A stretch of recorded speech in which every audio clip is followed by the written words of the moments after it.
Fast, focused, and fearless. Here's everything you need to know as you jumpstart your day. I'm Pauline Verzosa. It's now day 3 of the hunt for Kingdom of Jesus Christ, or KOJC leader, Pastor Apollo Quiboloy. The church's members are still attempting to block the police from finding the fugitive pastor in their compound. The police used tear gas and long-range acoustic devices against the members of the church who were conducting a vigil prayer last night. Some KOJC members were reportedly injured from the incident. Before this, a church member died of a heart attack during the police raid in the KOJC compound. The Davao City Police urged KOJC members to let them search and arrest Quiboloy. Sana wala nang resistance in the sense na nag-usap na si RD and Attorney Turion kahapon sa madaling araw na pwede kaming mag-search sa loob. So, iwasan na lang po natin yung pag-resist para mas madali po yung trabaho namin. Meanwhile, Quiboloy's ally, Vice President Sara Duterte, called out the police for their supposedly gross abuse of power in taking over the KOJC compound. She said the raid led to harassment of religious worshippers, abuse of minors, and unnecessary death. VP Sara also asked for forgiveness from KOJC for urging them to vote for President Bongbong Marcos in the 2022 national elections. Meanwhile, dismissed Bamban-Tarlac Mayor Alice Guo is possibly seeking political asylum in Southeast Asia. The Presidential Anti-Organized Crime Commission, or PAOCC, reported that Guo might head to the infamous Golden Triangle. They claim that her family has a gambling business in Cambodia. PAOCC discounted the possibility of Guo going to China due to her alleged involvement in pogo operations. So far, they believe she is still hiding in Indonesia. Dahil may pera ka, kaka-interest sila sa'yo, babayaran mo yung political asylum mo. Pero kung sa China, definitely hindi siya makakapunta. A Bureau of Immigration spokesperson, Dana Sandoval, says Alice Guo is probably still in Indonesia. And here's an excerpt from her interview on The Big Story. There was apparently a ticket, Cebu Pacific ticket. I think it was dated August 15 or August 14. That says that she is flying in from Singapore to Manila.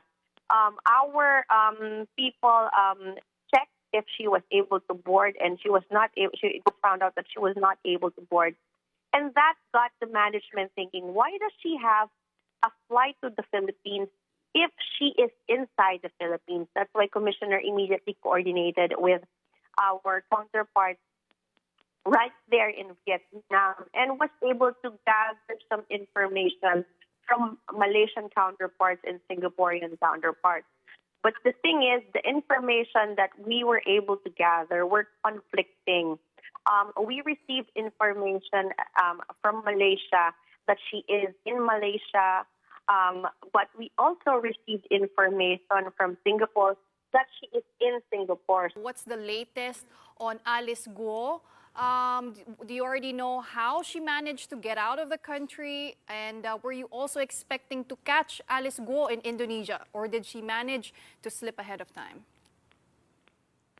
Yes, we have backtracked her travels and were able to find that she went from the Philippines to Malaysia and then to Singapore and traveled to Indonesia last August 18 because her 30 days, because Filipinos only have 30 days stay in Singapore. That's why she had to transfer to another country, so she won't be overstaying in Singapore.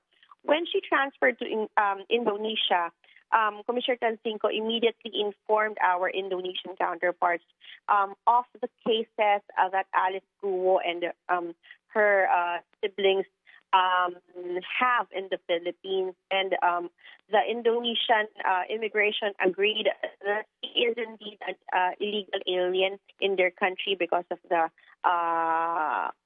cases that she is facing here.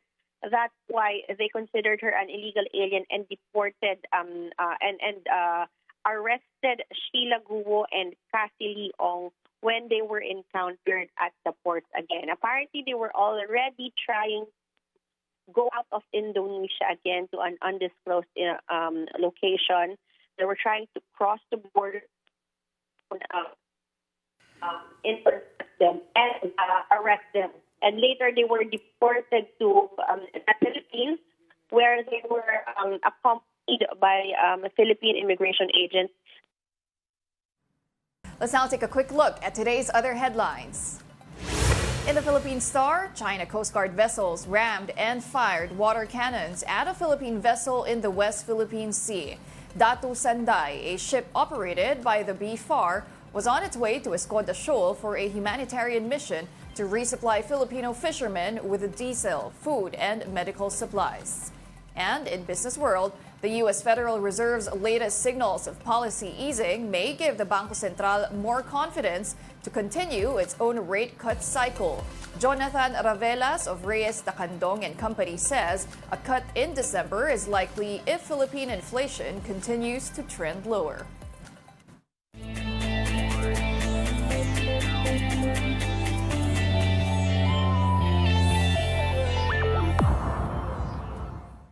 Now on to sports. Alas Filipinas men nabbed their second bronze medal in the Southeast Asia V-League. Alas men bounced back from their previous losses and scored victory against Vietnam after 5 sets in the league's second leg. Buds Budin led the team with 24 points, and he was also named as the tournament's best outside hitter. Alas men previously took the third place in the league's first leg last week in Manila. Now still in volleyball, Akari secures its first ever semifinals berth in the PVL Reinforced Conference. Now this comes after the Chargers shut the doors on Farm Fresh on Saturday. Oli Ocaro and Gretzel Soltones delivered 17 points apiece from 16 attack points each. On Tuesday, the PLDT and Cherry Tigo will face off in the quarterfinals, and that's at 4 p.m. That will be followed by a match between Creamline and Petrogas at 6 p.m. Now, Filipino Olympian Levi Jung-Ruivivar recounts her remarkable gymnastics journey during the Paris 2024 Olympics. Here's an excerpt from her interview on The Big Story. So let's talk about your Olympic experience. You're 18 years old, but you already made your debut in the Paris Olympics. Talk about the whole journey, the whole experience. Oh, it was such a whirlwind, honestly. I've been training in gymnastics since I was 18 months old. So it's 18 months. 18 months old. Oh my goodness. I know. My baby's nearly 18 months and I don't know how do I train her? Do I throw her on just throw her in there. Oh yeah? Yeah, my They're parents pretty had so valuable. much energy. It was hanging off of furniture and all that, so they just were just try sport, and it happened to be gymnastics, and I stuck with it. My mom kind of wanted me to be a ballerina, but I chose gymnastics, and I'm happy I did. But yeah, it was just a crazy experience. I mean, I feel like I learned so much. There were a lot of ups and downs through just qualifying to the Olympics in the first place, through the World Cup series, and then once I got to the Olympics, there were ups and downs as well. The week of my competition, I had an anaphylactic tree nut allergy, which took me out of training for a day, and then my body was recovering leading up to the competition. My muscles were fatigued, so that was a whole experience in itself, and then competing was incredible. I just remember walking out there and seeing the crowd and seeing everyone, and seeing that Filipino flag in the crowd was really inspiring and just made me so happy. And then being in the Olympic Village with other incredible athletes and being around our delegation, it was just amazing. Well, you're the youngest among all of our delegation. You just met the President of the Philippines. Have you met the President before? No, I That's have not. a lot of firsts for you. It is a lot of firsts. It was such an honor, and I'm just so grateful that him and his office invited me to come meet with him, and I'm just so blessed that I got to talk to him, and I was so nervous. I didn't know what to say, but he was so welcoming, and I really could feel his support for all of the athletes, not just us. And he really took his time to talk to us and tell us about how excited he was that we were supporting the Philippines, and that he was rooting for us the whole time, and that even other Asian countries were rooting for us as well. So it was really Did he nice know to meet anything him. about gymnastics? Did he know anything about gymnastics? I mean, I don't know if he knows technical terms, but he was keeping up with like Oh, our yeah? Oh, good. stories. And those are the top stories of the hour. Join us later at 9 a.m. as we continue to monitor the day's biggest stories. I'm Pauline Verzosa. We are One News.